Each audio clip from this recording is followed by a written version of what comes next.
और हम राधा माधव से शुरू करते हैं। जय राधा माधव जय कुंज बिहारी जय राधा माधव जय कुंज बिहारी जय गोपी जन वल्लभ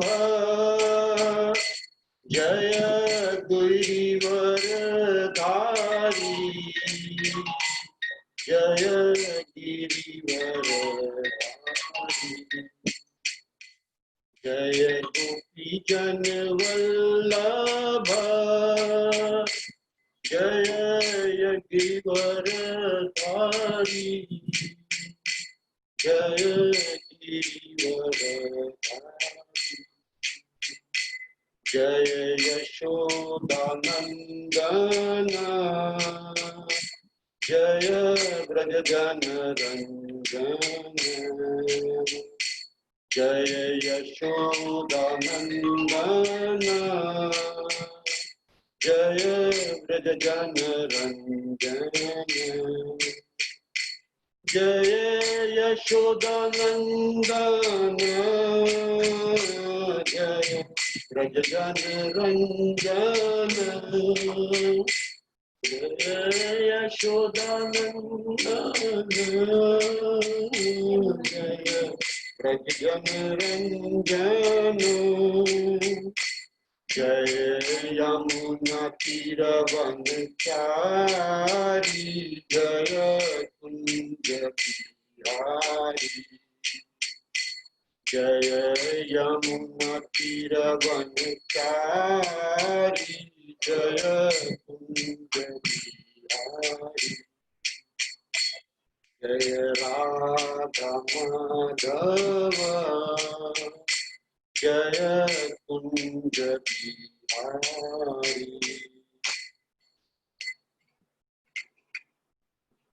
राधा जी माधव की जय।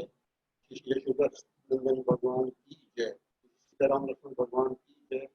श्री जगन्नाथ बलदेव सुभद्रा देवी की जय। श्री लक्ष्मी नरसिंह भगवान की जय। श्री प्रहलाद नरसिंह भगवान की जय। श्री प्रभुपाद की जय। गुरुदेव की जय। सभी वैष्णव भक्तवृंद की जय। ओम नमो भगवते वासुदेवाय। ओम नमो भगवते वासुदेवाय। ओम नमो भगवते वासुदेवाय। नारायणं नमस्कृत्य नरं चैव नरोत्तमं देवीं सरस्वतीं व्यासं ततो जयं उदीरयेत्। नष्टप्रायेषु अभद्रेषु नित्यं भागवत सेवया भगवती उत्तम श्लोके भक्तिर्भवति नैष्ठिकी। हरे कृष्ण कृष्ण कृष्ण हरे हरे हरे राम राम राम हरे हरे। ओम ज्ञानतिमिरन्धस्य ज्ञानाञ्जनशलाकया चक्षुरुन्मीलितं येन तस्मै श्रीगुरुवे नमः। श्रीचैतन्यमनोभीष्टं स्थापितं येन भूतले स्वयं रूप कदा मह्यं ददाति स्वपदान्तिकम्। वन्देऽहं श्रीगुरोः श्रीयुक्तकमलं श्रीगुरून् वैष्णवांश्च श्रीरूपं साग्रजातं सहगण रघुनाथान्वितं तं सजीवं साद्वैतं सावधूतं परिजनसहितं कृष्ण चैतन्य देवं श्री राधा कृष्ण पादान् सहगण ललिता श्री विशाखान्वितांश्च। हे कृष्ण करुणा सिंधु दीनबंधु जगत्पते गोपेश गोपिकाकांत राधाकांत नमस्तुते। तप्त कांचन गौरांगी राधे वृंदावनेश्वरी वृषभानुसुते देवी प्रणमामि हरिप्रिये। वाञ्छाकल्पतरुभ्यश्च कृपा सिन्धुभ्यैव च पतितानां पावनेभ्यो वैष्णवेभ्यो नमो नमः। जय श्री कृष्ण चैतन्य प्रभु नित्यानंद श्री अद्वैत गदाधर शिवासादि गौर भक्तवृंद। हरे कृष्ण कृष्ण कृष्ण हरे हरे हरे राम राम राम हरे हरे।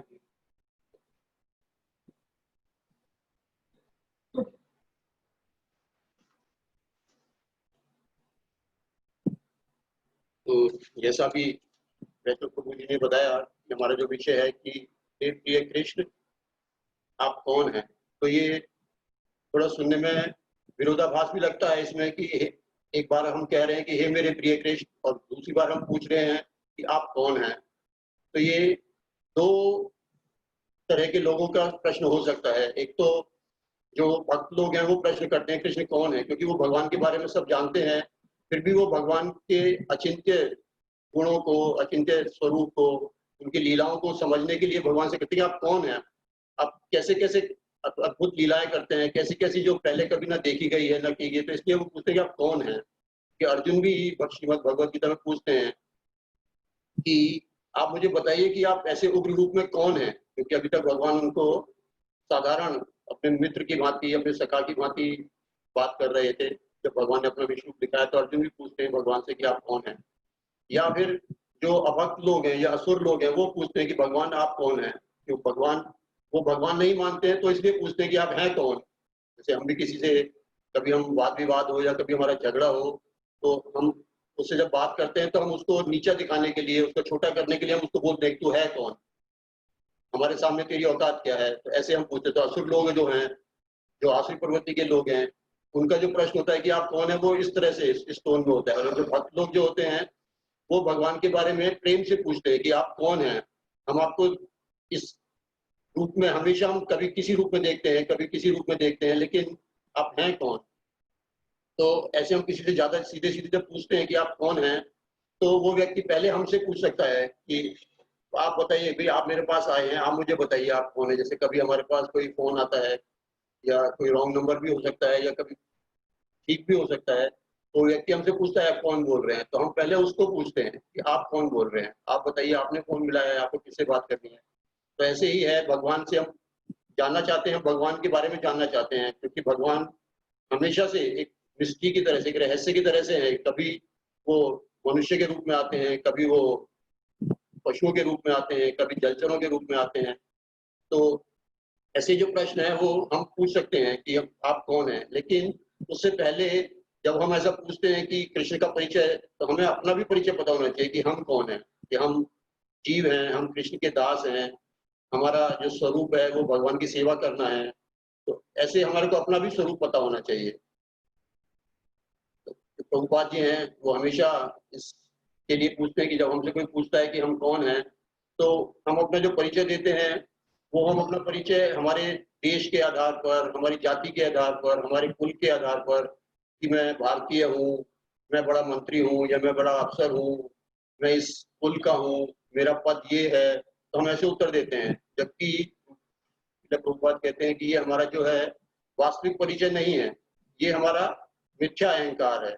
हम मिथ्या अहंकारवश अपने को शरीर मानते हैं और अपना उसी आधार पर हम अपना उत्तर देते हैं कि हम कौन हैं। इसी आधार पर हम भगवान को भी देखना चाहते हैं कि भगवान भी वैसे ही हमारे जैसे ही, जो नास्तिक लोग हैं या भक्त लोग हैं वो कहते हैं भगवान भी वैसे ही हैं, हमारे जैसे ही हैं, 2 हाथ हैं, 2 पैर हैं, वैसे ही लीला करते हैं। कुछ उनमें अधिक दैवी शक्तियां हैं जिसकी वजह से वो कुछ अद्भुत कार्य कर देते हैं, लेकिन हैं हमारे जैसे ही, हम उनको अपने जैसे ही मानते हैं। तो ये हमारा मिथ्या अहंकार, इसलिए प्रभुपाद कहते हैं। और इस विषय में एक बहुत ही सुंदर कालिदास जी का नाम सबने सुना होगा।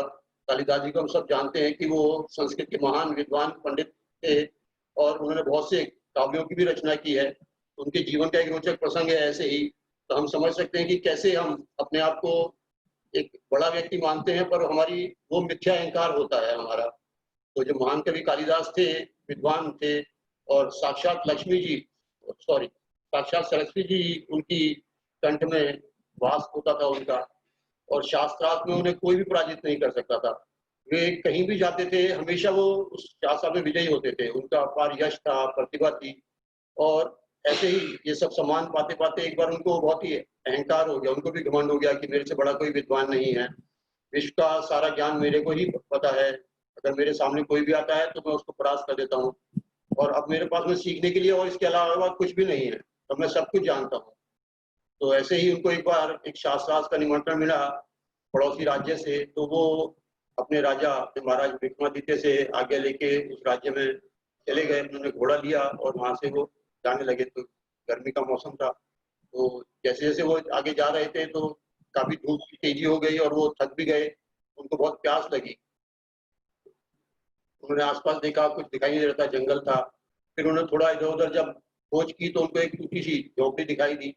उन्होंने सोचा चलो यहाँ कोई मिलेगा तो मुझे कम से कम जल तो पीने के लिए मिल ही जाएगा। तो जैसे ही झोपड़ी की तरफ आगे बढ़े, उन्होंने देखा कि वहाँ पास में एक कुआं भी है। वो आगे गए तो एक छोटी सी कन्या, एक छोटी लड़की उस झोपड़ी से निकली जिसके हाथ में मटका था, और उसने कुएं से पानी भरा।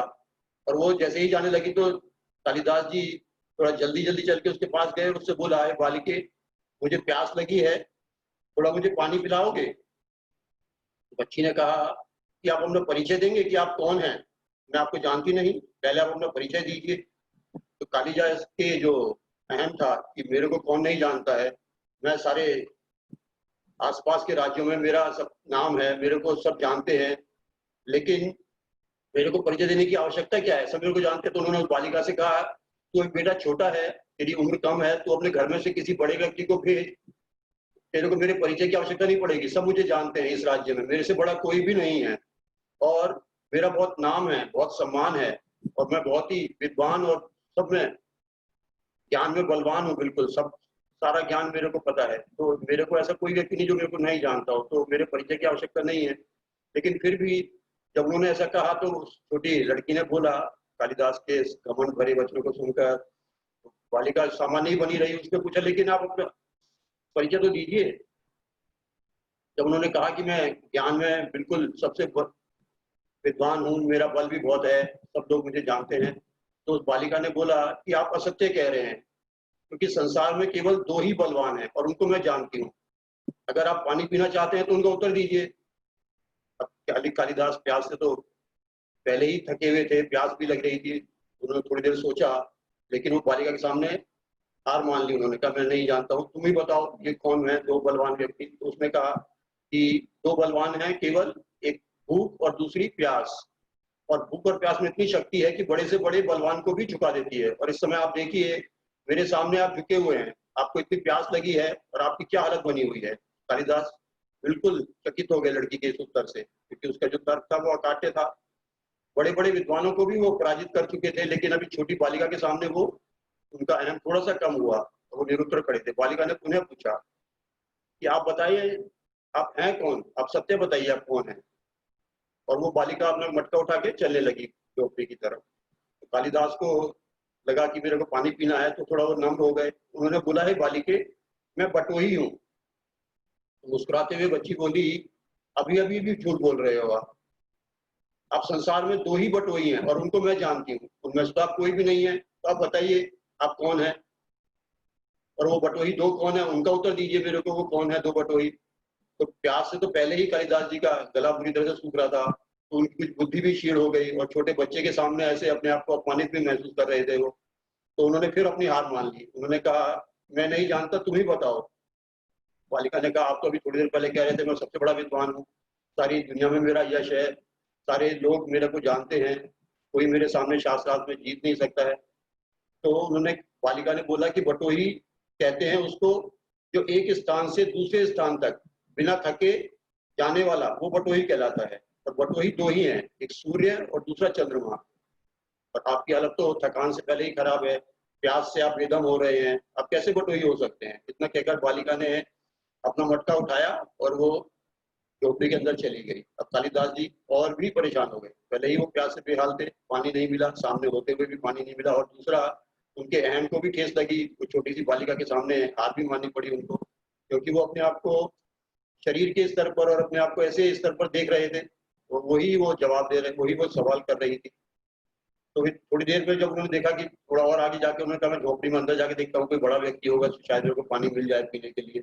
लेकिन जैसे ही वो थोड़ा आगे बढ़े तो देखा उन्होंने एक बूढ़ी स्त्री उस झोपड़ी में से निकली, उसके हाथ में भी मटका था, उसने भी आई, वो कुएं से पानी भरा। तो उसने कालिदास जी ने माता जी को प्रणाम किया और उनसे पूछा कि, अब तक काफी विनम्र हो चुके थे कालिदास जी, उन्होंने पूछा, माते, प्यास से मेरा बुरा हाल है, आप मुझे थोड़ा पानी पिला दीजिए भरपेट, बड़ा पुण्य होगा।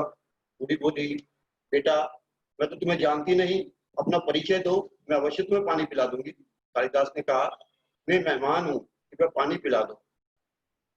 तो फिर बूढ़ी माँ ने उनको फिर उनके अहम को और कम करने के लिए बूढ़ी माँ ने पूछा, मेहमान तो दो ही हैं, तुम कैसे मेहमान हो? वो तुम दोनों को मैं जानती हूँ, क्या तुम जानते हो दो कौन से मेहमान हैं? कालिदास ने फिर पहले ही उनका समय, उनको लग रहा था जल्दी से मुझे पानी मिल जाए, तो उन्होंने कहा नहीं मैं नहीं जानता हूँ, आप ही बताइए। तो बूढ़ी माता ने बोला, जो मेहमान है वो पहला धन है और दूसरा यौवन, इन्हें जाने में समय नहीं लगता, सत्य बताओ कौन हो तुम?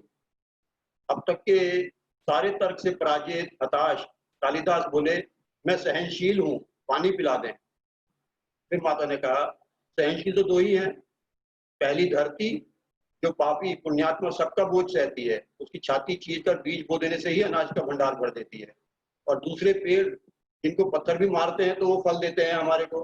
तुम सहनशील नहीं हो, तुम सच बताओ कौन हो? कालिदास लगभग मूर्छा की स्थिति में आ गए थे और तर्क वितर्क से झल्लाकर बोले, मैं हठी हूं। माता ने बोला, फिर असत्य, हठी तो दो ही हैं, क्या तुम जानते हो उनको? कालिदास ने फिर नाम में से हिलाया। माता बोली कि पहला नख और दूसरा केश, हम कितना भी काटते हैं, हम रोज सुबह शेव करते हैं, रोज सुबह हम अपने नाक रोज तो नहीं काटते पर हाँ हर हफ्ते में 8 दिन में नाखून काटते हैं, लेकिन फिर बढ़ जाते हैं, वो तो ये हड्डी है। तो बूढ़ी माता बोली कि हड्डी दो ही है, नख और केश। तो आप सत्य बताएं, हे ब्राह्मण आप कौन हैं? पूरी तरह से अपमानित और पराजित हो चुके थे कालिदास जी।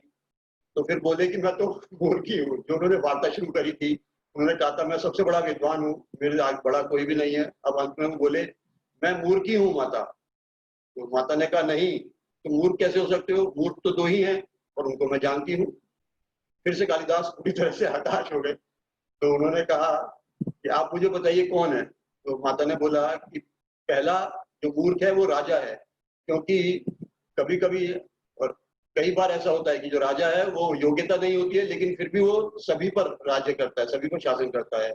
और दूसरा मूर्ख है उसके जो मंत्री होते हैं, उसके जो दरबारी होते हैं, जो उसकी प्रशंसा करते हैं, उसके जो मूर्तापूर कार्य होते हैं उनको भी वो उनको बढ़ा चढ़ाकर बताते हैं। तो दूसरा मूर्ख है उसका दरबारी या उसका मंत्री जो बढ़ा चढ़ाकर बताता है और उसको सही सिद्ध करने की चेष्टा करता है।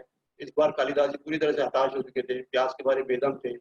वो वृद्धा के पैर पर गिर पड़े और जोर से बोले, वो पानी पानी, और गिड़गिड़ाने लगे माता के चरणों में पड़कर। तो जैसे जब वो नीचे माता के चरणों में गिरे थे तभी उनको आवाज आई, प्रिय वत्स उठो।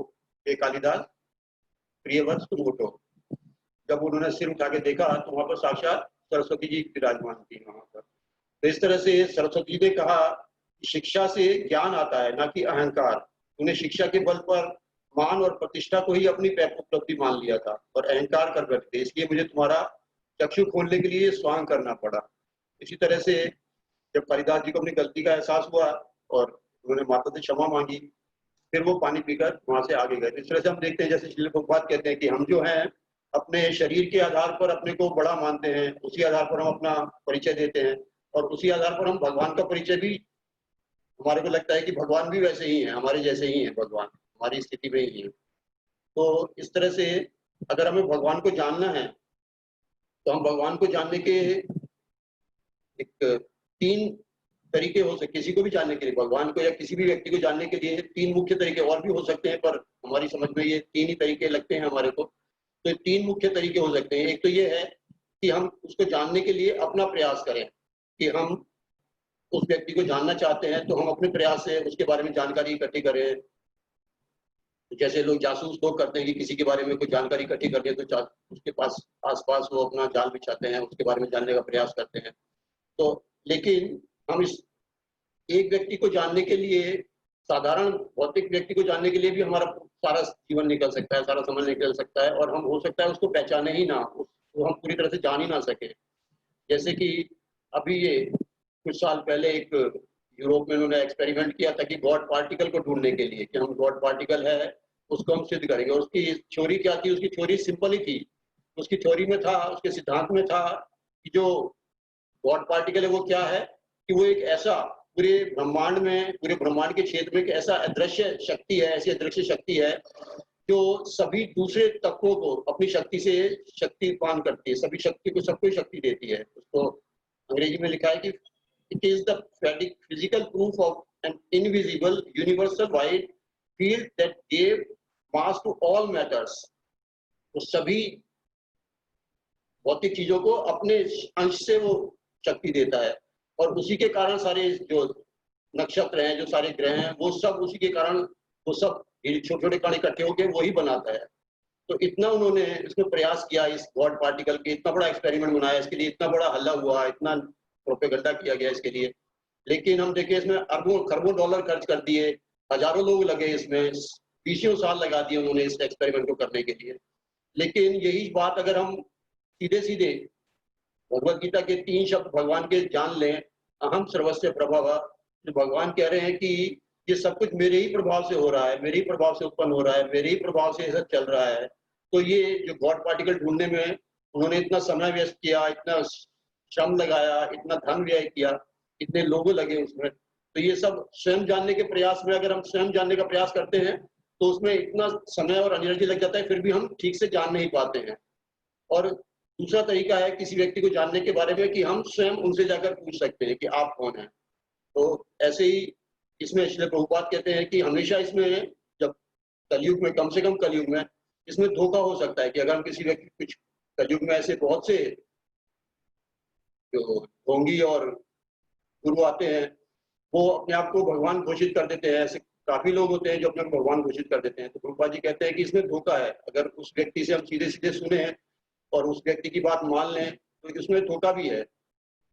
जैसे कभी कभी हम देखते भी हैं इस भौतिक संसार में जो होता है, कुछ लोग अपना आइडेंटिटी चेंज करके और आ जाते हैं और हमको बोलते हैं कि हम म्युनिसिपल कॉर्पोरेशन से आए हैं, हम अपने घर, आपके घर में, जैसे आजकल कई बार ऐसे सुनने को मिला न्यूज में कि कोरोना के टाइम पे कि हमारी जो, हम आपके घर को सैनिटाइज करेंगे, हम म्युनिसिपल कॉर्पोरेशन से आए हैं, तो अपना आइडेंटिटी दिखाते हैं। वो तो ऐसे लोग आते हैं और पूरा सैनिटाइज किया वो घर को खाली ही करके चले जाते हैं, लूट भी लेते हैं हमारे को। तो ऐसे ही प्रभुपाद कहते हैं कि अगर किसी व्यक्ति से स्वयं हम पूछें कि वो कौन है और उससे हम जानने का प्रयास करें, तो हम उसमें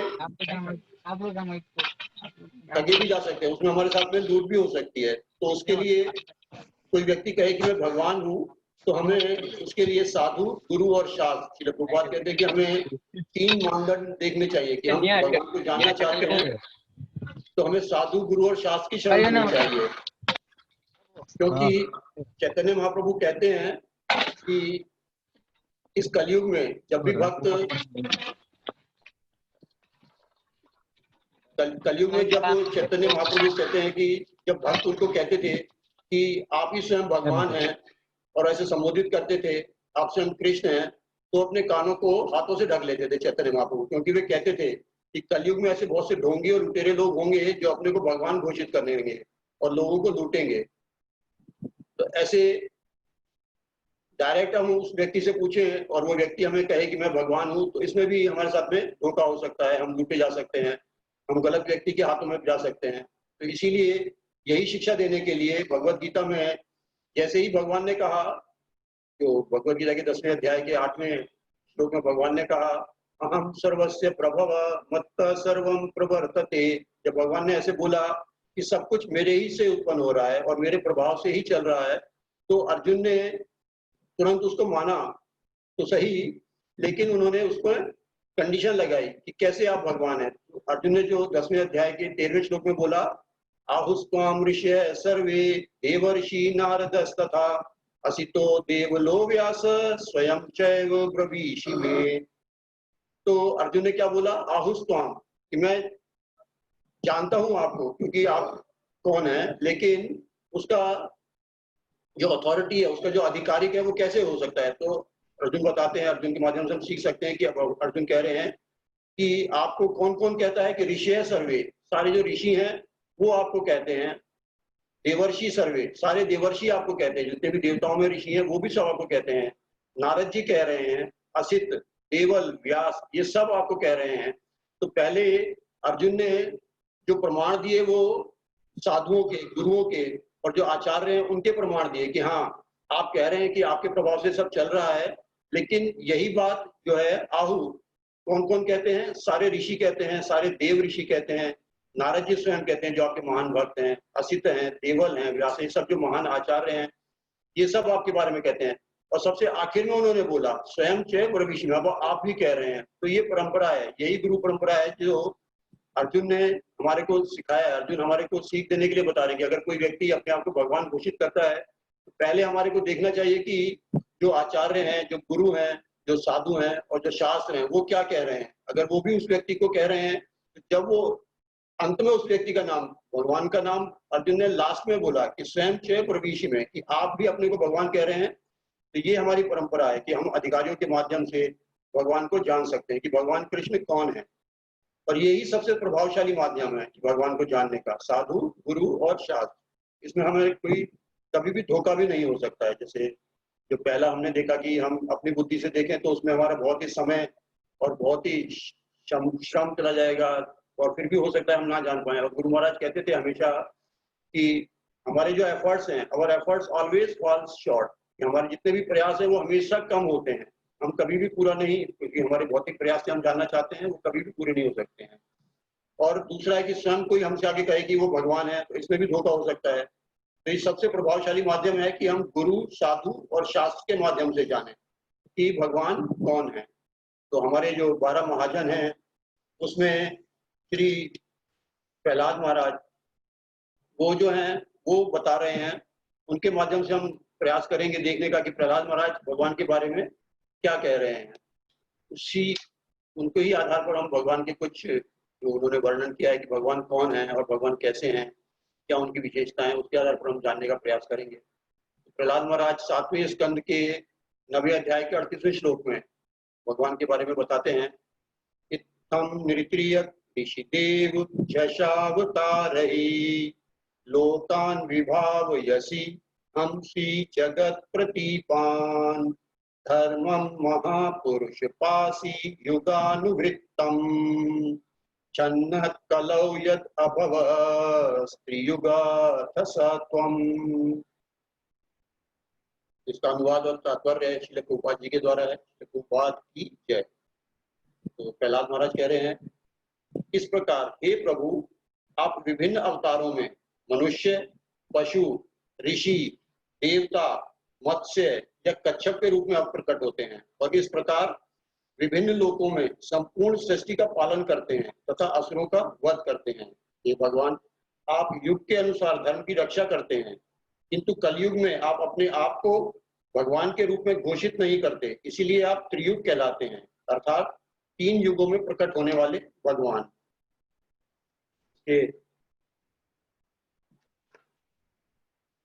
तात्पर्य में प्रभुपाद कहते हैं कि जिस प्रकार मधु तथा कैटभ के आक्रमण से ब्रह्मा की रक्षा करने के लिए भगवान प्रकट हुए थे, उसी प्रकार वे परम भक्त प्रहलाद महाराज की रक्षा करने के लिए भी प्रकट हुए। इसी प्रकार कलयुग के पतित जीवों की रक्षा के लिए भगवान चैतन्य प्रकट हुए।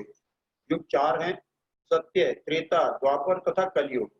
कलयुग को छोड़कर शेष 3 युगों में भगवान विभिन्न रूपों में प्रकट होकर भगवान कहलाते हैं। किंतु कलयुग में यद्यपि चैतन्य महाप्रभु भगवान के रूप में प्रकट हुए, किंतु उन्होंने कभी भी अपने आप को भगवान नहीं कहा।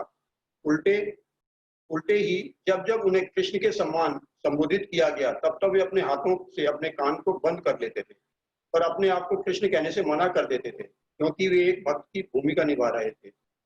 वे जानते थे कि कलयुग में अपने आप को ईश्वर का नकली अवतार कहने वाले अनेक लोग होंगे, अतः वे अपने आप को भगवान कहने से कतराते थे। किंतु अनेक वैदिक ग्रंथों में, विशेषतया श्रीमद् भागवत में 11:5-32 चैतन्य महाप्रभु को भगवान स्वीकार किया गया है। कृष्ण वर्णम कृषा कृष्णम सांगोपांगास्त्र पार्षदम यज्ञ संकीर्तन प्राय यजंती ही सुमेधसः। कलयुग में बुद्धिमान लोग भगवान की पूजा चैतन्य महाप्रभु के रूप में करते हैं, जो नित्यानंद, अद्वैत, गदाधर तथा श्रीवास जैसे अपने पार्षदों से सदैव घिरे रहते हैं। समग्र कृष्ण भावनामृत आंदोलन संकीर्तन आंदोलन पर आधारित है, जिसका सूत्रपात श्री चैतन्य महाप्रभु द्वारा किया गया है। अतः जो भी व्यक्ति संकीर्तन आंदोलन के माध्यम से भगवान को समझने का प्रयास करता है, वह प्रत्येक वस्तु को भली भांति जान लेता है, वह सुमेधस अर्थात प्रचुर ज्ञानवान व्यक्ति होता है। तो बात की जय। इसमें हम देखते हैं कि प्रहलाद महाराज भगवान के बारे में कह रहे हैं, हम हमारा जो विषय है, हम कह रहे हैं कि आप कौन हैं, और इसमें प्रहलाद महाराज कह रहे हैं अथ स्वयं तुम, कि आप, मैं आपको जानता हूँ आप कौन है, आप तो वही हैं। और वो कौन कौन गिना रहे हैं श्री प्रहलाद महाराज, वो कह रहे हैं कि आप नरी, आप मनुष्य के रूप में अवतरित होते हैं, श्री राम और श्री कृष्ण के रूप में भगवान आते हैं और दिव्य लीलाएं करते हैं। त्रियक, आप पशुओं के रूप में प्रकट होते हैं, आप वराह के रूप में। और इसमें प्रहलाद महाराज ने इससे पहले श्लोक में मधु और कैटव के वध का जिक्र किया है, तो वो भगवान उस विराट जो है ग्रीव नामक अश्व के रूप में भी प्रकट हुए हैं, पशु के रूप में। और ऋषि, जो परशुराम जैसे महान ऋषि हैं, उनके रूप में भगवान प्रकट हुए हैं। देव हैं, देवताओं में भगवान प्रकट होते हैं, वामन देव के रूप में देवताओं के परिवार में भगवान प्रकट होते हैं। और झषावतारे, झषा मतलब जलचरों में रूप, भगवान मत्स्य और कुर्म के रूप में, जलचरों के रूप में प्रकट होते हैं। लेकिन इन सभी रूपों में जब भी भगवान प्रकट होते हैं तो उनका कार्य क्या है, लोकान विभावयसी, वो सारे लोगों का पालन करते हैं, उनकी रक्षा करते हैं। और हंसी जगत प्रतिपान, क्या करते हैं वो, जगत प्रतिपान, जो जगत को कष्ट देने वाले हैं, जो जगत में बाधा उत्पन्न करने वाले लोग हैं, उनका वो वध करते हैं। लेकिन प्रभुपाद जी यहाँ पे ब्रैकेट में लिखते हैं कभी कभी वध करते हैं, भगवान हमेशा वध नहीं करते। भगवान ज्यादातर भक्तों के पालन के लिए प्रकट होते हैं, भगवान भक्तों की रक्षा के लिए, वैष्णव की रक्षा के लिए प्रकट होते हैं। लेकिन कभी कभी मारने के लिए भी जो इस जगत में बाधा उत्पन्न करते हैं, ऐसे जगत के जो प्रतिपान, जो दुष्ट लोग हैं, उनके वध के लिए प्रकट होते हैं। और भगवान क्या करते हैं, धर्मम महापुरुष पासिया, वो हर युग में जब भी आते हैं वो धर्म का पालन करते हैं, धर्म की स्थापना करते हैं। लेकिन कलयुग में वो क्षण अवतार में रहते हैं, कि थके हुए रहते हैं। और क्षण अवतार कैसे, जैसे चैतन्य महाप्रभु के बारे में वर्णन किया श्री प्रभुपाद ने, और भगवान अपने नाम के रूप में इसमें उपस्थित रहते हैं। तो इस तरह से हम देख रहे हैं कि जो प्रहलाद महाराज है वो सब जान रहे हैं कि कौन है भगवान, और वो हमें बता भी रहे हैं कि भगवान कौन है। भगवान पूर्ण पुरुषोत्तम है और किसी भी रूप में अवतरित हो सकते हैं, लेकिन वो हमेशा पूर्ण पुरुषोत्तम रहते हैं। भगवान राम और कृष्ण के रूप में आते हैं, नरलीला करते हैं, लेकिन सामान्य मनुष्य के जैसे दिखते हैं वो। कभी कभी हमको लगता है वो व्यवहार भी ऐसे ही कर रहे हैं, कि वो चोरी भी कर रहे हैं, वो कुछ राजनीति भी कर रहे हैं, वो कुछ कूटनीति भी कर रहे हैं, वो अपने जो मित्रों के साथ में, ग्वाल वालों के साथ में खेलते हैं, और कभी हार भी जाते हैं उनसे, तो उनको अपनी पीठ पर चढ़ाकर उनको सवारी भी कराते हैं।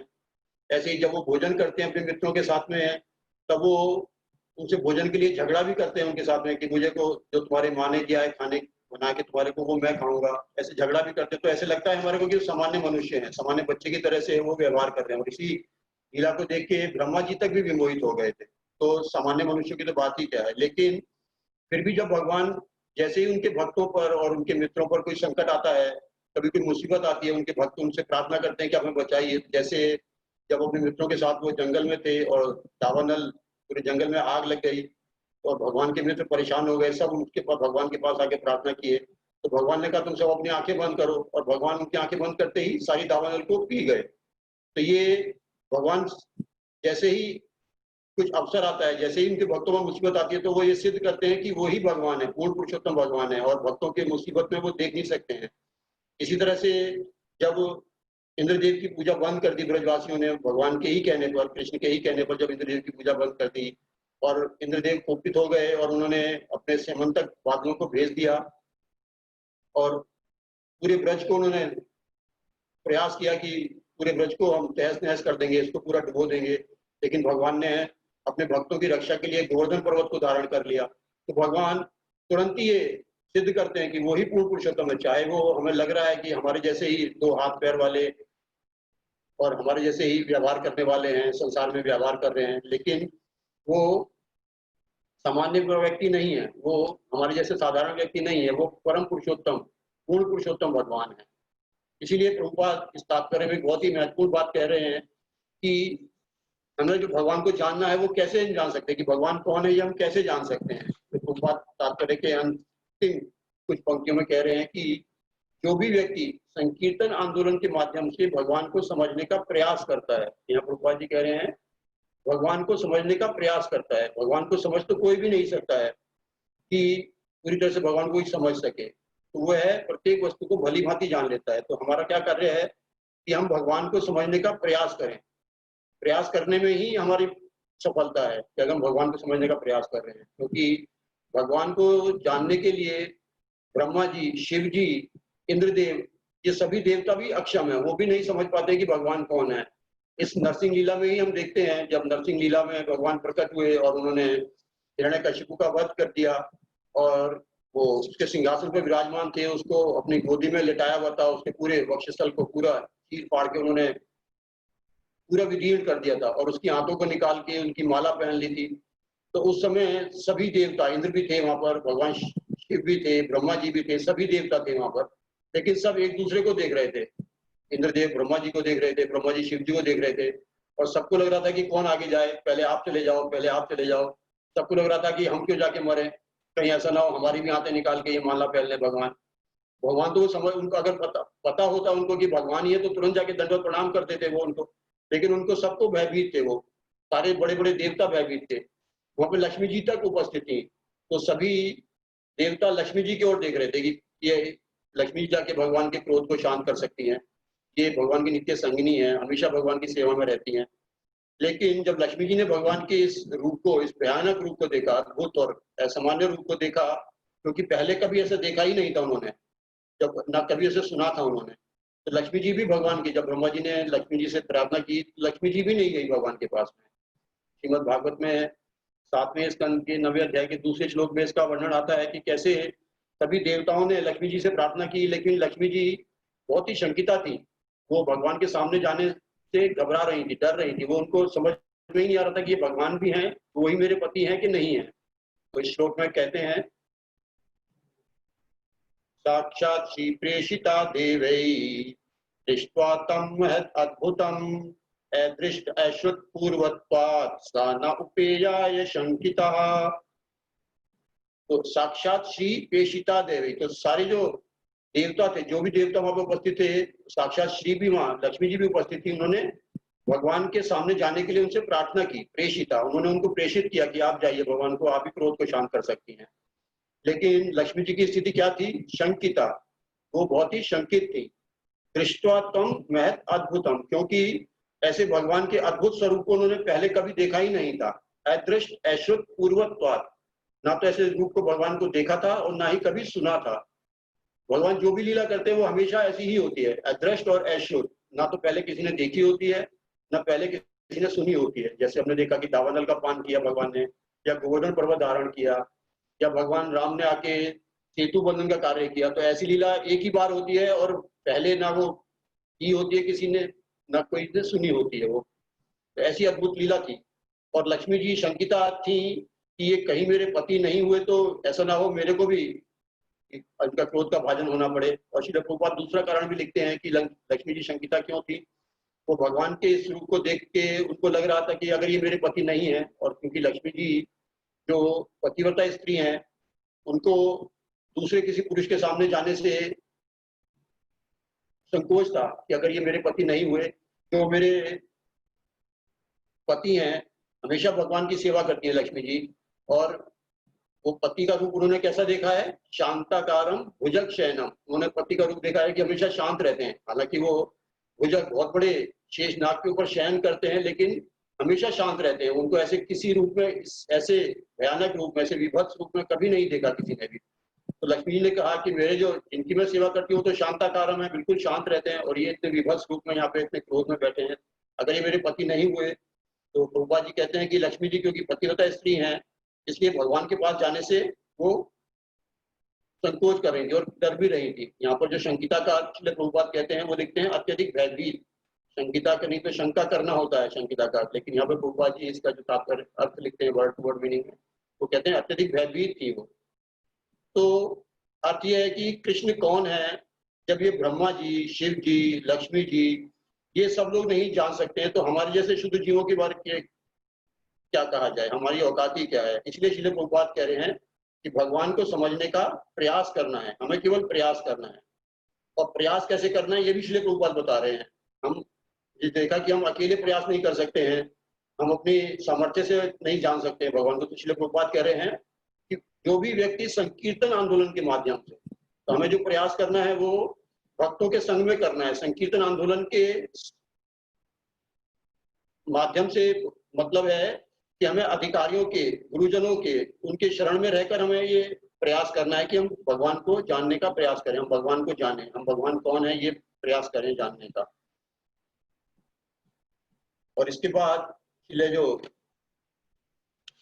प्रहलाद महाराज हैं वो अगले श्लोकों में, आगे के श्लोकों में भगवान का वर्णन करते हैं कि भगवान कौन है। तो एक बहुत ही अच्छा श्लोक है जिसमें वो भगवान का परिचय जो दे रहे हैं प्रहलाद महाराज, भगवान कौन है और हम उनको किस रूप में जान सकते हैं।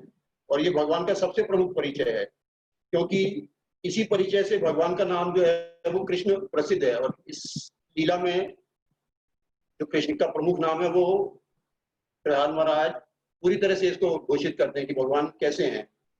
ये श्रीमद् भागवत के 7वें स्कंद के 5वें अध्याय का 14वां श्लोक है।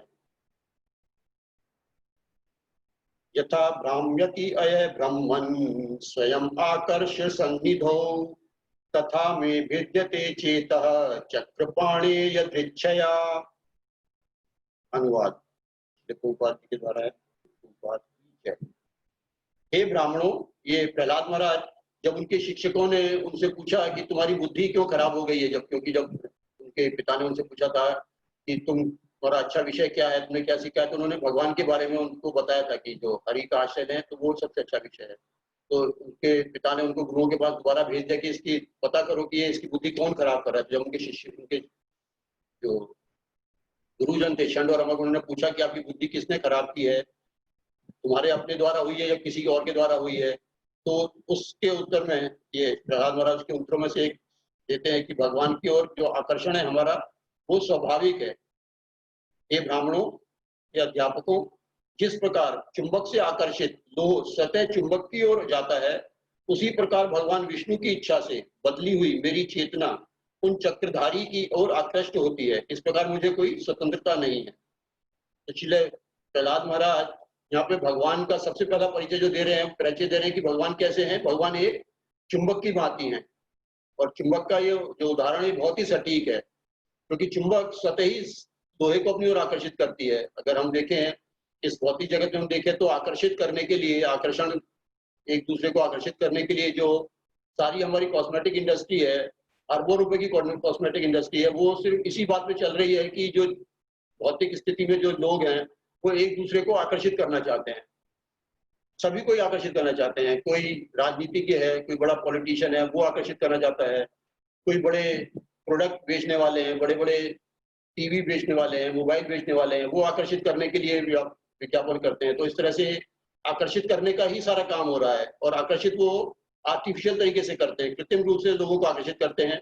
और वो आकर्षण होता भी है, लेकिन वो आकर्षण कुछ दिन ही चलता है, वो हमेशा नहीं रहता है वो आकर्षण। अगर आकर्षित हो भी जाते हैं जीव एक दूसरे से कुछ कॉस्मेटिक को यूज करके, कुछ अपनी सुंदरता को थोड़े समय के लिए, जो वास्तविक सुंदरता नहीं है, एक आर्टिफिशियल सुंदरता है, उसको बढ़ाकर उससे आकर्षित कोई दूसरा व्यक्ति हो भी जाता है, या किसी प्रोडक्ट के बारे में, उसके बारे में विज्ञापन से हम सुन के आकर्षित हो जाते हैं, उसको खरीद लाते हैं। लेकिन ये आकर्षण जो है वो कुछ समय के लिए ही चलता है, ज्यादा समय नहीं टिकता है। थोड़े थोड़े थोड़े समय में ही हम उससे उब जाते हैं और ये हम दूसरे आकर्षण की तरफ फिर आकर्षित होते हैं। वो आकर्षण छूट जाता है फिर दूसरे आकर्षण पे। लेकिन हम कृष्ण का आकर्षण अगर देखें तो पिछले हजारों सालों से, अगर हम ज्यादा पुरानी बात ना करें तो जब से कलयुग स्टार्ट हुआ है, जब से भगवान इस पृथ्वी पर आए हैं कृष्ण के रूप में, अपने स्वयं रूप में प्रकट हुए थे, तो तब से पिछले 5000 5,500 साल से ही कृष्ण की तरफ सभी आकर्षित होते हैं। असुर भी आकर्षित होते हैं, सुर भी आकर्षित होते हैं, मनुष्य भी आकर्षित होते हैं, सभी लोग आकर्षित होते हैं।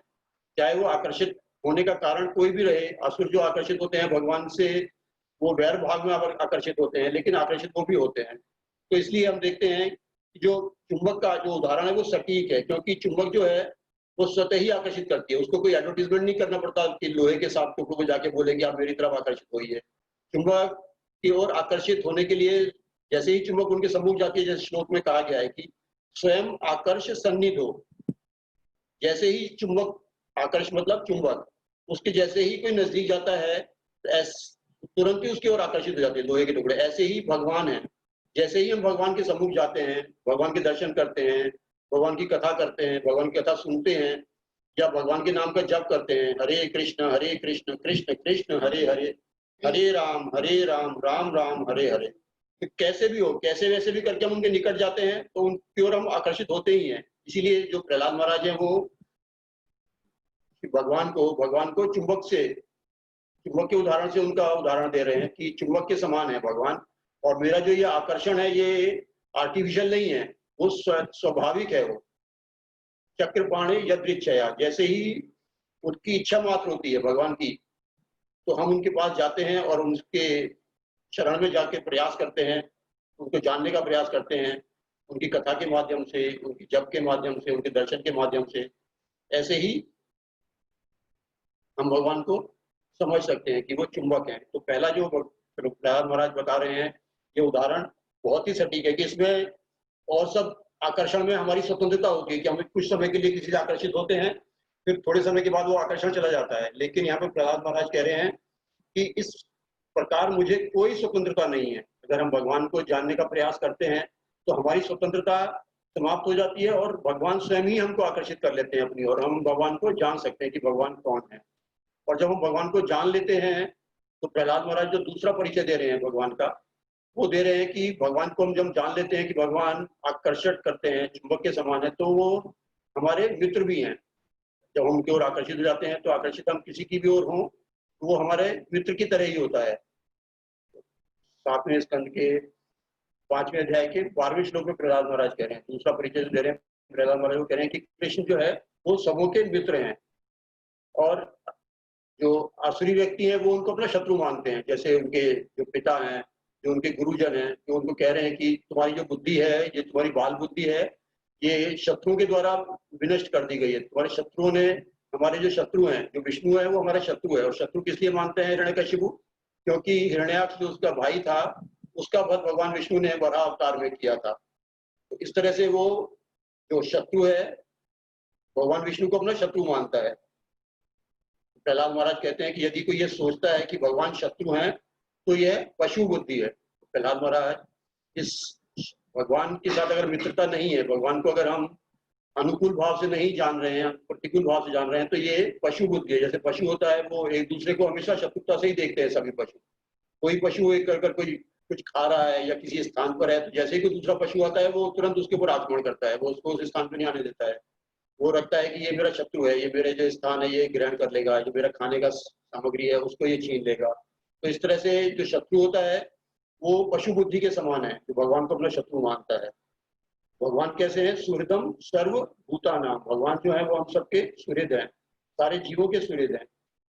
जैसे नरसिंह भगवान ने यहाँ पर इसी लीला में हम देखते हैं कि नरसिंह भगवान ने जब हिरण्यकशिपु को अपनी गोद में लिटाकर उसका पूरा वक्षस्थल विदीर्ण कर दिया, उसकी आंतें निकाल दी, उसका वध किया, तो उसी गोद में भगवान नरसिंह ने प्रहलाद महाराज को बिठा के प्रेम भी किया, उसको भी प्यार किया नरसिंह भगवान ने।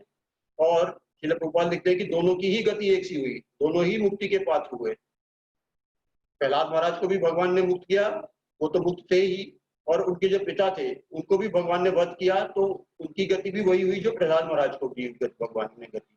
तो इस तरह से भगवान किसी के भी शत्रु नहीं है, सभी जीव जो हैं वो उनके मित्र हैं। जब हम ये जान लेते हैं कि भगवान चुंबक के समान है, हमें आकर्षित करते हैं और भगवान हमारे मित्र हैं, तो हमारे को क्या करना है? अब हमारे को, जब हम भगवान को समझ गए हैं तो भगवान की हम शरण ग्रहण कर सकते हैं। और इसके लिए श्री प्रहलाद महाराज हैं वो बता रहे हैं कि जब हिरण्यकशिपु ने उनसे पूछा था कि भगवान तुम्हारा सबसे अच्छा विषय क्या है, सर्वश्रेष्ठ विषय क्या है, तो प्रहलाद महाराज बता रहे हैं उनको, तत्साधु मन्ये असुरवर्य देहिनाम सदा समुद्विग्न धियाम सद्गृहात् हित्वात्मपातं गृहमन्धकूपं वनं गतो यत् हरिमाश्रयेता। ये 7वें स्कंद के 5वें अध्याय का 5वां श्लोक है। जब हिरण्यकशिपु ने प्रहलाद महाराज से पूछा कि तूने सर्वश्रेष्ठ विषय में क्या सीखा है, तो प्रहलाद महाराज ने उत्तर में ये बोला तत् साधु मन्ये। साधु मतलब प्रभुपाद जी लिखते हैं कि अत्यंत उत्तम और जीवन का श्रेष्ठतम अंश। तो सबसे श्रेष्ठ में क्या मानते हो अपने जीवन को, अंश को? इसके अगर हम पहली लाइन और आखिरी लाइन को लें इस पूरे श्लोक की, तत् साधु मन्ये यत् हरिम आश्रयेता, तो साधु जो जीवन का सबसे श्रेष्ठ अंश है वो क्या है कि हम हरि का आश्रय लें। जब हम भगवान को जान गए हैं कि भगवान आकर्षक हैं, इसलिए उनका नाम कृष्ण भी है। सबसे जो भगवान का प्रमुख नाम है, भगवान के बहुत सारे नाम हैं जो उनकी लीलाओं के आधार पर या उनके भक्तों के साथ जो आदान प्रदान करते हैं उसके आधार पर होते हैं। जैसे यशोदा नंदन है, नंद तनुज कहते हैं श्री चैतन्य महाप्रभु उनको कि नंद तनुज हैं, या गोवर्धनधारी हैं, गोपाल हैं, गायों का रक्षण करते हैं। भगवान के अनेकों नाम है, लेकिन जो भगवान का सबसे प्रमुख नाम है वो कृष्ण है। और वो प्रहलाद महाराज यहाँ बता रहे हैं कि वो क्यों कृष्ण है, क्योंकि वो चुंबक की तरह आकर्षित करते हैं। ये हमारे स्वाभाविक है कि वो हम उनकी ओर आकर्षित होते हैं, जैसे ही हम उनके निकट जाते हैं किसी भी रूप से तो वो हमें आकर्षित कर लेते हैं। और यहाँ पर प्रहलाद महाराज कह रहे हैं कि जब हम उनकी ओर आकर्षित हो जाते हैं और उनको अपना मित्र बना लेते हैं तो हमारा अगला कार्य क्या है कि हम उनकी शरण में आ जाएं। यद हरिम आश्रयता, और हमारे जीवन का सर्वश्रेष्ठ उत्तम विषय यही है कि हम श्री हरि की या श्री कृष्ण की शरण ग्रहण करते हैं। और श्री कृष्ण की शरण हम कैसे ग्रहण कर सकते हैं, गुरु महाराज बताते हैं। अपने एक क्लास में महाराज कह रहे थे कि हम भगवान की बिना शर्त शरण तभी ग्रहण कर सकते हैं जब हम श्रीमद् भागवतम और भगवत गीता के माध्यम से भगवान की दिव्य स्थिति को, भगवान के दिव्य स्वभाव को जानेंगे और उसको मानेंगे भी। और दिव्य स्वभाव को मानने का स्वाभाविक प्रभाव ये है कि हमारी भोग करने की इच्छा जो है वो हमारे को दूषित जो करती है उस दूषण से हम बच सकेंगे। तो महाराज कह रहे हैं कि भगवान की शरण हम कब ग्रहण कर सकते हैं, जब हम भगवान की दिव्य स्थिति को और दिव्य स्वभाव को जानेंगे कि कृष्ण कौन है। कृष्ण भगवान है और हम उनके दास हैं और वो हम सबके मित्र हैं। हमें किसी भी परिस्थिति में रखे हैं हम उसमें संतुष्ट रहें और उनकी शरण में रहें, और उनकी शरण में नहीं, उनके जो भक्त हैं, उनके जो वैष्णव भक्त हैं, जो गुरुजन हैं, आचार्य हैं, उनकी शरण में रहें। तब हम इस दूषण से बच सकते हैं जो हमारी भोग करने की इच्छा है। और कृष्ण को हम भूलते भी इसीलिए हैं। कृष्ण को भूलने का जो हमारा कारण है वो भी यही है, कृष्ण भूलिया जीव भोग वांछा करे। क्योंकि हमारी भोग करने की जो इच्छा है, जो महाराज कह रहे हैं कि हमारी जो भोग करने की इच्छा है, इसका जो दूषण हमारे अंदर है, जब तक ये स्वाभाविक रूप से ये दूर नहीं होगा, और ये दूर कब होगा, जब हम भगवान के दिव्य स्वभाव को, भगवान की दिव्य स्थिति को जानेंगे नहीं, तब तक ये दूर नहीं होगा। कृष्ण भूलिया जीव भोग वांछा करे, तो इसका प्रभाव क्या है, पासाते माया तारे या निकटस्थ माया तारे झापटिया धरे। तो माया फिर हमारे झापड़ मारती है अगर हम कृष्ण को भूल जाते हैं। और भूलते किस लिए हैं, क्योंकि हमारी भोग करने की इच्छा है, इसलिए हम कृष्ण को भूल जाते हैं। हम उनसे स्वतंत्र होकर भोग करना चाहते हैं, इसलिए हम कृष्ण को भूल जाते हैं। तो इस तरह से कृष्ण का परिचय जो प्रहलाद महाराज है वो हमें देते हैं कि कृष्ण कौन है। वो सर्वश्रेष्ठ व्यक्ति हैं जिनकी हम शरण ले सकते हैं, क्योंकि वो हमारे मित्र हैं। और गुरु महाराज एक बात और बहुत ही अच्छी महत्वपूर्ण बात बताते हैं गुरु महाराज की, अगर हमको आधार लेना है, अगर हम कृष्ण का आधार ले लेते हैं, कृष्ण का आधार ले लेते हैं तो सब आनंद से हो जाता है। तो प्लीज, भगवत गीता की शिक्षा है कि आधार लेना है तो इसका आधार ले लो, ये कभी टूटेगा नहीं। हमने हस्बैंड का आधार ले रखा है, हमने पत्नी का आधार ले रखा है, वो सब टूट जाता है। पैसे का आधार ले रहे हैं वो भी चले जाने वाला है। मकान का आधार लिया है वो भी खत्म हो जाने वाला है। कोई आधार यहाँ टिकता नहीं है, यही आधार एक टिकेगा। इसका आधार होगा तो जीवन आपका सरल हो जाएगा और हमारा जीवन बिना दवा के भी स्वस्थ होगा। तो गुरु महाराज कह रहे हैं कि कृष्ण की अगर हम शरण लेते हैं, उनको अगर हम भगवान मान लेते हैं, और क्या है, एक तो जो श्री कृष्ण है वो कभी हमें छोड़ेंगे नहीं। वो आधार सबसे मजबूत होता है। जैसे हम कोई बिल्डिंग बनाते हैं और उसकी फाउंडेशन मजबूत है तो कितना भी भूकंप आए, कैसे भी तूफान आए, वो बिल्डिंग जो है वो अपने स्थान पर खड़ी रहती है। इसी तरह से अगर हमारा आधार है, तो महाराज कह रहे हैं कि अगर कृष्ण का आधार हम लेंगे, तो कृष्ण का आधार हम कब ले सकते हैं, जब हम जानेंगे कि कृष्ण भगवान है। हम उनको अपना मित्र मानेंगे, तभी हम उनका आधार ले सकते हैं। ऐसे हम किसी भी अनजान व्यक्ति के पास जाके उसका आधार नहीं ले सकते। हम भयभीत रहते हैं हमेशा। हम यहाँ पे देखा कि बड़े बड़े देवता भी भगवान के सामने जाने से भयभीत थे, वो उनको पहचान नहीं रहते। तो ऐसे किसी सामान्य व्यक्ति के पास जाके हम उसका आधार लें तो हमारा आधार वो टिक ही नहीं सकता है, जो महाराज यहाँ पे बता रहे हैं। और हमारा जीवन, जो महत्वपूर्ण बात एक और कह रहे हैं, हमारा जीवन बिना दवा के ही स्वस्थ होगा। और ये इसका उदाहरण हम गुरु महाराज के जीवन में ही से हम देख सकते हैं कि गुरु महाराज जब भी कोई मुसीबत होती थी कभी भी डॉक्टर के पास नहीं जाते थे। और डॉक्टर के पास अभी भक्त लोग आग्रह करते भी थे कि डॉक्टर के पास दिखाना है, तो कभी कभी डॉक्टर के पास चले भी जाते थे, लेकिन उसको दिखा भी देते थे भक्तों के आग्रह पे। और उसका जो प्रेस्क्रिप्शन होता था बाहर आके वो प्रेस्क्रिप्शन फाड़ देते थे। और जो अपना उपचार था, महाराज बिल्कुल सिंपल तरीके से अदरक और शहद लेकर इसका उपचार कर लेते थे। और ये केवल इसलिए था क्योंकि जो श्री कृष्ण महाराज हैं वो श्री कृष्ण पे ही पूरी तरह से आश्रित थे, उनके ऊपर ही पूरी तरह से आश्रित थे। और जो महाराज का जो ये उपदेश है कि हमारा जो कोई और आधार है वो टिकता नहीं है, वो हम देख सकते हैं कि कोई आधार महाराज के जीवन में भी हमने देखा कि महाराज ने जो भगवान का आधार लिया है वो ही टिका है, और उसी से महाराज ने अपने पूरे जीवन में उसी का पालन किया और वो हमेशा सफल रहे इस बात में।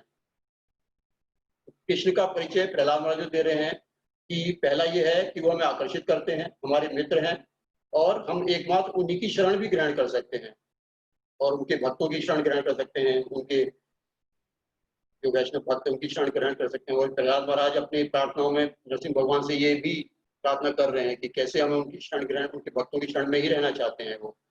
और नारद जी जो उनके गुरु हैं उनकी शरण में रहने के लिए वो भगवान से प्रार्थना कर रहे हैं, उनकी सेवा करने के लिए उनसे प्रार्थना कर रहे हैं। और श्रीमद् भागवत के 7वें स्कंद के 9वें अध्याय के 24वें श्लोक में वो अंतिम लाइन में कहते हैं, कालात् मनोपनय माम निजभृत्य पार्श्वम। प्रहलाद महाराज कह रहे हैं, हे भगवान, आपसे मेरी प्रार्थना है कि आप मुझे अपने शुद्ध भक्त के संपर्क में रखें और निष्ठावान दास के रूप में उनकी सेवा करने दें। कृष्ण को जानने का यही एक तरीका है कि हम उनके निष्ठावान भक्तों के संपर्क में, उनके शरण में रहें और उनकी सेवा करें। और इसका तात्पर्य के साथ ही हम इस कथा को विराम करेंगे। इसके तात्पर्य में प्रभुपाद जी बहुत महत्वपूर्ण इंपॉर्टेंट बात यही कह रहे हैं कि हमें भगवान को जानने का प्रयास करना चाहिए। तात्पर्य के एक पैराग्राफ में प्रभुपाद जी कहते हैं कि मनुष्य को आत्मरक्षा के लिए शुद्ध भक्त की शरण ग्रहण करनी चाहिए। इसीलिए नरोत्तम दास ठाकुर कहते हैं, छाड़िए वैष्णव सेवा निस्तार पाएछे केबा। यदि कोई अपने को भौतिक प्रकृति के थपेड़ों से बचाना चाहता है जो भौतिक शरीर से उत्पन्न होते हैं, तो उसे कृष्ण भावना भावित होना चाहिए और कृष्ण को पूरी तरह समझने का प्रयास करना चाहिए। तो हम देखेंगे यहाँ पर भी पिछले प्रभुपाद उसी बात को दोहरा रहे हैं जो उन्होंने पहले वाले श्लोक में कही थी कि हमें कृष्ण को जानने का प्रयास करना चाहिए और संकीर्तन आंदोलन के माध्यम से जानने का प्रयास करना चाहिए। यहाँ पर भी प्रभुपाद कह रहे हैं कि कृष्ण को पूरी तरह से समझने का प्रयास करना चाहिए, जैसा कि भगवत गीता 4:9 में कहा गया है, जन्म कर्म चमे दिव्यम एवं यो वेत्ति तत्वतः। मनुष्य को चाहिए कि सच्चाई के साथ कृष्ण को समझे और ऐसा शुद्ध भक्त की सेवा द्वारा ही संभव है। इस प्रकार प्रहलाद महाराज नरसिंह देव से प्रार्थना करते हैं कि वे उन्हें भौतिक ऐश्वर्य न प्रदान करके शुद्ध भक्त तथा दास के सानिध्य में रखे। इस जगत में प्रत्येक बुद्धिमान व्यक्ति को प्रहलाद महाराज का अनुसरण करना चाहिए। महाजनो येन गतः स पंथा। प्रहलाद महाराज अपने पिता द्वारा छोड़ी गई संपत्ति का भोग करना नहीं चाहते थे, अपितु वे भगवान के दास का दास बनना चाहते थे। तो इस तरह से हम भगवान को जान सकते हैं कि भगवान कौन है। जब हम भगवान के दास बन जाएंगे तभी हम भगवान को जान सकते हैं कि भगवान कौन है। नहीं तो हम अपने प्रयास से या किसी व्यक्ति को, जो व्यक्ति स्वयं आके हमारे पास कहे कि हम भगवान, मैं भगवान हूं, उसको जानना चाहते हैं, तो हम उस प्रयास से और किसी व्यक्ति के डायरेक्ट कहने से नहीं जान सकते हैं। जैसे कि हमने देखा इस पूरे अपने चर्चा में, हम जान सकते हैं कि जब हम किसी शुद्ध वैष्णव की शरण लें, हम गुरु परंपरा में शामिल हों, हम भगवान के भजन करें, हम भगवान का ध्यान करें, भगवान के बारे में कथा सुने, तभी हम भगवान को अच्छे से जान सकते हैं। तो इसी के साथ हम कथा को विराम देते हैं और देखेंगे, हम आगे प्रयास करेंगे। अगर इसी विषय में हम प्रहलाद महाराज की और भी बहुत सारी बातें हैं इसमें कि भगवान कौन है, तो अगले सत्र में अगर भगवान ने और गुरु महाराज ने चाहा तो हम इसको आगे बढ़ाएंगे। हरे कृष्णा। ग्रंथराज श्रीमद् भागवतम की जय, श्री प्रभुपाद की जय, गुरुदेव की जय, सभी वैष्णव भक्तों की जय।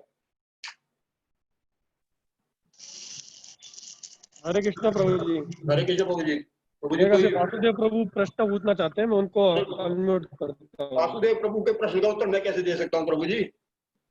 सही बात है, भी देखिए, सुन ली, देखते क्या है। एक मिनट, उनसे ही उनके प्रश्न का उत्तर देना पड़ेगा हमारे को।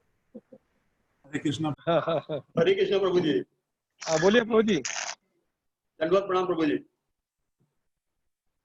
बोलिए प्रभु जी, बोलिए। हाँ, दंडवत प्रणाम प्रभु जी। जय गुरुदेव जी। मेरा प्रश्न नहीं है, शंका है। जी और शंका मुझे उस वक्त पैदा हुई जब आपने बताया कि प्रहलाद महाराज और उनके पिता हिरण्याकश्यपु की एक ही गति हुई है, जी एक गति हुई है। तो मेरा शंका ये है, क्या भगवान को शत्रु भाव से स्मरण करने वाले या भगवान को भक्ति भाव से स्मरण करने वाले दोनों की एक ही गति होती है? ऐसा प्रभुपाद जी ने तात्पर्य में ऐसे ही लिखा है प्रभु जी, जो मैंने बोला उसमें। तो गति, क्योंकि भगवान ना तो शत्रु किसी को मानते हैं, ना हम मानते हैं भगवान को अपना शत्रु, लेकिन भगवान अपना शत्रु किसी को भी नहीं मानते हैं। और विशेष रूप से तो जो हिरण्यकशिपु है, वो हिरण्यकशिपु भगवान के शुद्ध भक्तों में से ही एक थे, और भगवान की इच्छा से ही वो इस पृथ्वी पर आए थे भगवान के साथ शत्रुता वैर भाव रखने के लिए, या दूसरे और भी जो शत्रु भाव से भगवान के साथ में जिन्होंने लीला की, जैसे कंस आदि थे, वो भी भगवान की इच्छा से ही शत्रु भाव रखे थे। तो गति का मतलब है कि वो प्रहलाद महाराज को भी भगवान ने वैकुंठ धाम ही दिया, ऐसा प्रभुपाद जी एक तात्पर्य, उसी तात्पर्य प्रभुपाद जी के तात्पर्य से ही वो मैंने सेंटेंस दिया था कि उसमें जो प्रहलाद महाराज हैं उनको भी वही गति हुई, और हिरण्यकशिपु को भी भगवान, क्योंकि हिरण्यकशिपु भी अपने और एक जन्म के बाद, अपने 2 जन्मों के बाद में वो वहीं से वैकुंठ धाम ही वापस चले गए भगवान के पार्षद बन के, जो जय विजय उनका रूप था, वास्तविक स्वरूप था। लेकिन वो शत्रुता भगवान की इच्छा से शत्रुता होनी चाहिए। हम जो शत्रुता, जो भौतिक जो जीवन में जो लोग हैं, जो हम जैसे जो लोग हैं, अगर हम भगवान के साथ नास्तिक रूप में या नास्तिकवाद के साथ में या ऐसे अभक्त के रूप में भगवान के साथ में जो श्रद्धा रहित होते हैं या श्रद्धालु होते हैं, उनकी गति हो सकता है वो जो, क्योंकि जो श्रद्धालु हैं उनके बारे में, जो भगवान को निराकार मानते हैं या भगवान को एक प्रकाश पुंज के रूप में पूजते हैं, वो भगवान को निराकार मानने के बारे में तो प्रभुपाद जी कहते हैं, जो भगवान के स्वरूप को नहीं मानते हैं वो अभक्त लोग होते हैं। वो अगर भगवान के शत्रुता रखते हैं वो भगवान से शत्रु होते हैं। लेकिन जो हिरण्यकशिपु था क्या चीजों सामे चीजों वो भगवान को अगर चीजों मुटो उन्हीं के रूप में जान रहा था, और वो ये जानता भी था कि भगवान से शत्रुता करके ही मेरा कल्याण होने वाला है। लेकिन जो आम भौतिकतावादी लोग हैं वो ये नहीं जानते कि वो तो शत्रुता करते हैं, वो ईर्ष्यावश करते हैं कि हम भगवान को क्यों माने, या भगवान को मानते भी हैं तो वो उनको निराकार मानते हैं कि भगवान का कोई आकार नहीं है। तो ये भी भगवान के साथ में भगवान को नहीं मानने जैसा ही है। और प्रभुपाद जी कहते हैं कि जो नास्तिक लोग हैं उनसे ऐसे अभक्त लोग जो अपने आप को भक्त, मतलब अपने आप को कहते हैं कि हम भगवान को मानते हैं, आस्तिक तो मानते हैं लेकिन भगवान के रूप को नहीं मानते हैं और भगवान से शत्रुता रखते हैं, वैर भाव रखते हैं, तो श्रील प्रभुपाद लिखते हैं कि ऐसे अभक्त लोगों से जो भगवान के रूप को नहीं मानते हैं और भगवान से वैर भाव रखते हैं, ऐसे अभक्त लोगों से वो लोग नास्तिक ज्यादा अच्छे हैं, क्योंकि कम से कम वो सीधे सीधे ये कहते तो हैं कि हम भगवान को नहीं मानते हैं, भगवान के रूप। जो कुछ लोग जो भक्त, अपने आप को भक्त तो नहीं, जो अपने आप को धार्मिक कहते हैं और धार्मिक अनुष्ठानों का पालन भी करते हैं, बड़े बड़े अनुष्ठान भी करते हैं, धर्म कर्म भी कुछ करते हैं, लेकिन भगवान के रूप को नहीं मानते। तो ऐसे जो वैर भाव वाले जो लोग होते हैं, जो ईर्ष्या करते हैं, उनकी गति तो वो नहीं हो सकती है जो हिरण्यकशिपु की हुई है। लेकिन हाँ, हिरण्यकशिपु के लिए तो स्पेशल केस था, वो भगवान के शुद्ध भक्तों में से एक थे। और बाकी जो भौतिकतावादी लोग हैं, हम जैसे जो भगवान से ईर्ष्या के कारण हम उनसे वैर भाव रखते हैं, भक्ति के कारण नहीं है। वो तो भगवान की भक्ति के कारण भी भगवान से वैर भाव रखे थे, भगवान की इच्छा से ही वैर भाव कर रहे थे। और कोई आप ही इस बारे में कुछ और प्रकाश दे सकते हैं तो मेरी मान जिज्ञासा थी, क्योंकि जैसे हम पढ़ते हैं, अपने जगह जगह पढ़ते हैं शास्त्रों में, भगवत गीता में, भागवतम में जिक्र आता है कि ऐसे व्यक्ति जो भगवान से शत्रुता रखते हैं वो भगवान की उनको मुक्ति तो प्राप्त होती है लेकिन उनको सायुज्य मुक्ति प्राप्त होती है। और वास्तव में जैसे हमारा कल का विषय था कि हम लोग जो भक्त है, जो भगवान का सच्चा भक्त है, खैर हम उस लेवल पर नहीं है, तो उनको मुक्ति की कोई इच्छा नहीं रहती, वो भगवान की खाली भक्ति चाहते हैं। और मुक्ति तो जो है ना, वो भक्ति का एक बाई प्रोडक्ट है, वो ऑटोमेटिकली आता है उसके साथ। और मुक्ति के साथ जो है ना, बाकी के 3 जो ये हैं विषय हैं, धर्म, काम और अर्थ, ये ऑटोमेटिकली मुक्ति के साथ आ जाते हैं। तो भक्त जो है ना, कभी भी मुक्ति की आशा नहीं करता, भक्त हमेशा भक्ति की आशा करता है, भगवान से प्रार्थना करता है कि मुझे आप अपनी भक्ति दीजिए। तो भक्ति इज मोर इम्पोर्टेंट देन मुक्ति। तो यहाँ पर जो मेरा प्रश्न, मेरे को शंका जो आई थी कि अगर दोनों की गति एक ही है, क्या कंस की गति और जो है ना जो भक्त है, जो भगवान के भक्त हैं, जैसे हमारे आचार्य रहे हैं, तो उनकी गति, मतलब मेरे को ऐसा महसूस होता है, मेरा इंटरनल फीलिंग है कि एक गति कैसे हो सकती है। ठीक है, मुक्ति होती हो सकती है उनकी, पर हो सकता है शायद ऐसा, मैं शायद वर्ड यूज कर रहा हूँ, मेरी नॉलेज अपडेटेड नहीं है, कि शायद उनको सायुज्य मुक्ति प्राप्त होती होगी।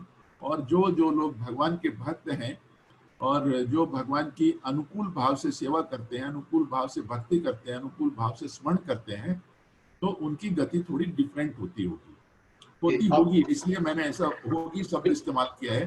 मैंने आपका ठीक होती है जी, तो नहीं, इसके आपका ऊपर थोड़ा सा प्रकाश डालें। आपका पॉइंट ठीक है प्रभु जी।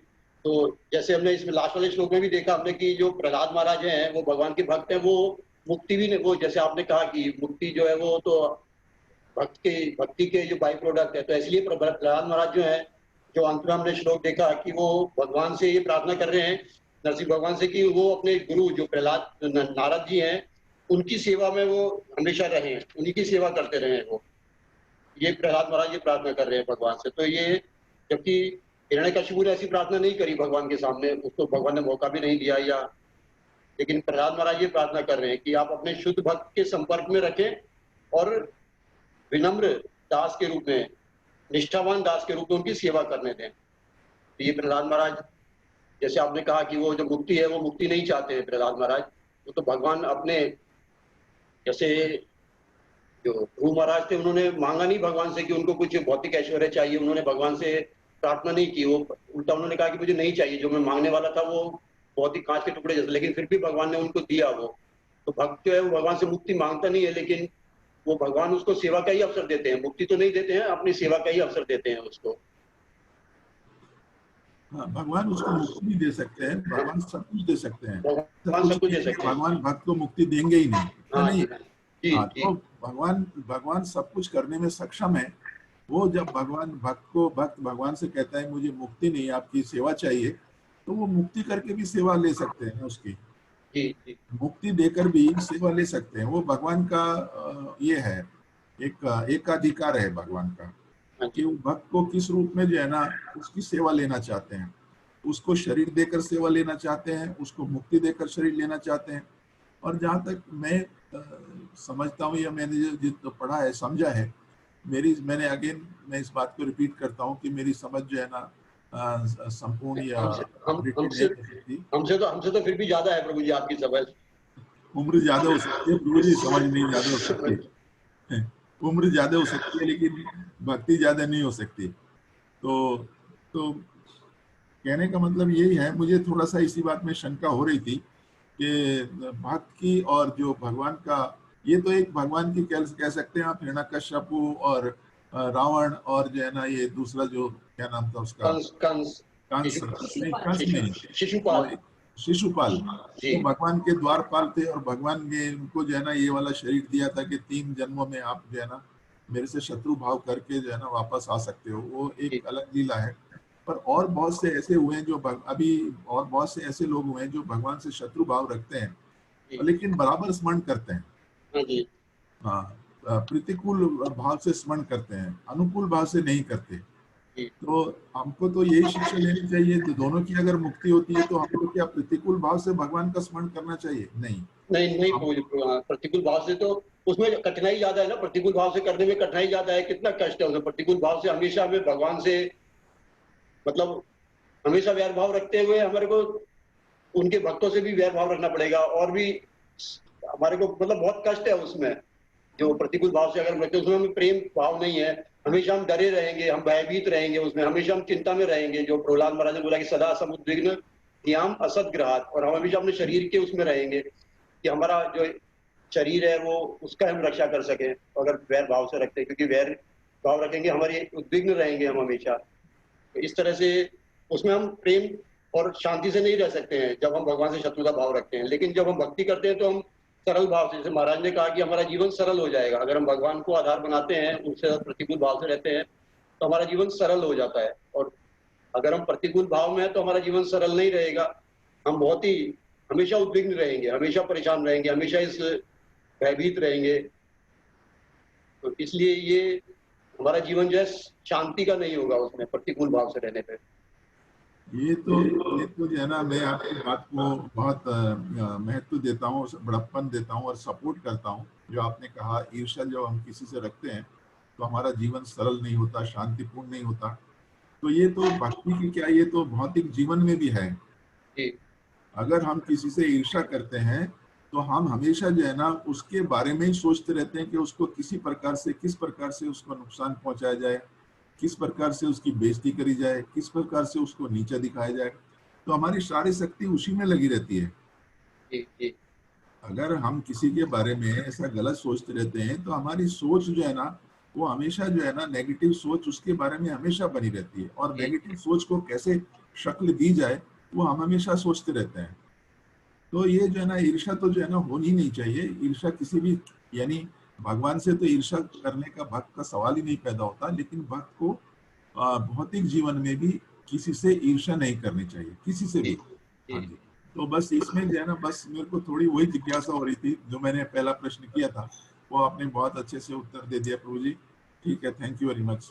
हरे कृष्ण प्रभु जी, सॉरी प्रभु जी, मेरे से अगर कुछ त्रुटि हुई है तो उसके लिए क्षमा कीजिएगा। हरे कृष्णा। हरे कृष्ण प्रभु जी। बहुत सुंदर आप दोनों ने चर्चा की, प्रभु जी, वासुदेव प्रभु जी ने भी और श्यामचंद्र आपने भी। मैं थोड़ा उसमें ऐड करना चाहता हूँ, अगर आपकी परमिशन हो तो। प्रभु जी, मैं तो पहले बोल रहा हूँ कि हमने जो मेंटल कॉन्कोक्शन हमारा जो है वो नहीं उसको नहीं नहीं नहीं, मैं तो मैं कुछ खाली प्रयत्न कर रहा हूँ, कुछ उसमें है ही नहीं। आप मेरे को भी आप उसको क्रेडिट कर दीजिए वासुदेव प्रभु। लेकिन मैं जहां तक ऐसे प्रसंग में महाराज के साथ देखा है मैं प्रभु जी, महाराज ने इस बात को बिल्कुल महत्व नहीं दिया कि हम प्रतिकूल अनुकूल। महाराज ने इसी बात को महत्व दिया कि भाई स्थान स्थिति परिस्थिति अनुसार हम किस तरह हमारे आध्यात्मिक कार्यों को प्रायोरिटी रखते हुए हमारे भौतिक कार्य की जवाबदेही अच्छी पार कर पाए। महाराज ने इवन मंदिर के कामों में मैंने देखा है महाराज के साथ, महाराज ने ये तत्व की चर्चा में महाराज ज्यादा पढ़े ही नहीं प्रभु। उन्होंने प्रवचन दिए, लेकिन अगर आप उनके प्रवचन को भी अगर हम स्क्रूटिनाइजली अभ्यास करेंगे तो महाराज प्रैक्टिकल पॉइंट पे लेके जाते हैं। और मैं इसलिए बता रहा हूँ आपको प्रभु जी कि देखिए, बॉम्बे का जू का मंदिर बन रहा था, तो जब वहां पे जब मंदिर बन रहा था उसके पहले उधर वो सब आजू बाजू आज भी है क्रिश्चियन बस्ती थी, सब क्रिश्चियन लोग थे।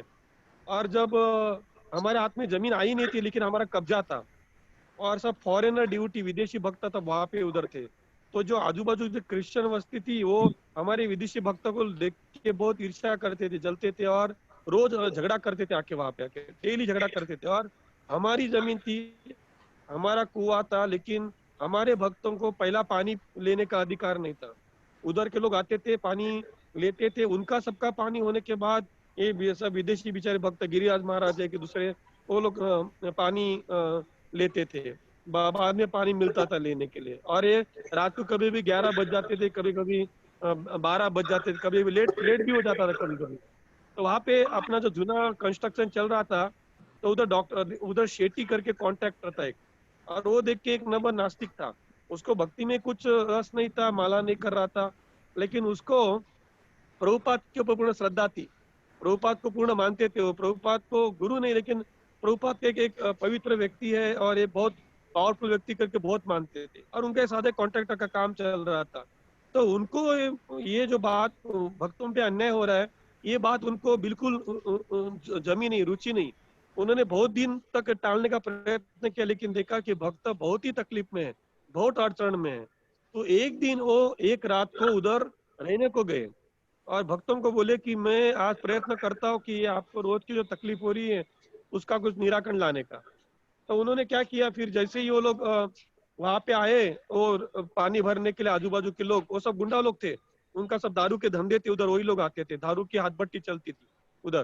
तो वो लोग जैसे पानी भरने को आए तो शेट्टी ने कहा कि भाई इनकी जमीन है, आप उनको पानी भरने को क्यों नहीं दे रहे करके, और उनकी जमीन है, उनका कुआं है। तो जोरदार झगड़ा हुआ, बोले कि आप कौन है करके, तो आपको उठा के फेंक देंगे। फिर झगड़ा हुआ तो शेट्टी ने कहा कर, अगर आप में हिम्मत है तो आप यहाँ पर अभी मेरे सामने पानी लेके बताओ करके। तो सब लोग 15-20 गुंडे वो सामने आए। तो शेट्टी ने तुरंत ही सामने कुएं के उधर खड़ा रह गया, और उसने उसके पास लाइसेंस की पिस्तौल थी, और बिल्कुल उसने आकाश में फायरिंग किया 2-3, और कहा कि अगर आपकी हिम्मत है तो आप आगे आ जाओ करके। तो सब लोग भाग गए पूरे के पूरे। अब प्रभुपाद जी वो टाइम पे उधर बॉम्बे में नहीं थे, प्रभुपाद अमेरिका में थे। जैसे ही प्रभुपाद को पता चला कि ऐसा ये शेट्टी ने किया है तो प्रभुपाद ने तभी कहा है, और ये रिकॉर्डेड है, अब प्रभुपाद लीलामृत ने किया, प्रभुपाद ने कहा है कि ये मिस्टर शेट्टी ने इस्कॉन का मंदिर बांधने के लिए भक्तों के अन्याय हो रहा है उसके लिए मदद की है। तो मिस्टर शेट्टी का घर वो उनका घर गोलक वृंदावन में ऑलरेडी रेडी है करके, ऑलरेडी रेडी है उन्होंने, तभी प्रभुपाद ने डिक्लेयर किया। तो देखिए अभी हम देख सकते हैं कि अभी इस बात को हम कैसे डाल सकते हैं, क्योंकि गुरु महाराज जब आध्यात्मिक गुरु किसी को शक्ति देते तो फाइनल है। अब प्रभु जी मैं साक्षी हूँ, मैं रियली एक बार बॉम्बे गया था, तब मैं फुल टाइम ज्वाइंट हो गया था और किसी कारण मैं बॉम्बे मीटिंग में गया था और मेरे सामने ही वो मिस्टर शेट्टी का मृत्यु हो गया था। तो उसका डेड बॉडी को उसका मंदिर में लाया गया था, ब्रजरी प्रभु सभी सीनियर भक्त पूर्ण मंदिर को 3 बार परिक्रमा की, प्रभुपाद के सामने रखा बॉडी को और बाद में उसको स्मशान में लेके गए। तो अभी बताइए, मैंने तो कभी सुना नहीं था कि मिस्टर शेट्टी 16 माला जाप कर रहे थे, भागवतम अभ्यास कर रहे थे, कुछ नहीं। लेकिन देखिए उनको वो प्रभुपाद ने डिक्लेयर किया था, प्रभुपाद ने एक बार कहा था कि भाई उनका घर रेडी है तो डिफरेंट होना ही चाहिए। हम उसमें उस तत्व को हम फिट नहीं कर सकते कि अनुकूल है कि प्रतिकूल है, क्योंकि गुरु का हाथ हो गया तो मेरे ख्याल से वो बात वहां पे पूरी हो जाती है। तो इतना मैं बोलना चाहता हूँ प्रभु जी, श्याम चंद्र क्षमा करना, लेकिन बहुत बहुत धन्यवाद प्रभु जी, बहुत अच्छा आपने बताया, ये बहुत बहुत धन्यवाद। हाँ तो क्षमा चाहता हूँ। तो हम यहाँ पे थोड़ा ज्यादा समय ले लिया, सभी की क्षमा चाहते हैं, लेकिन फिर भी कोई प्रॉब्लम नहीं, अच्छी चर्चा चल रही थी। वासुदेव प्रभु और श्यामचंद्र प्रभु ने बहुत ही अच्छा दोनों ने प्रकाश डाला।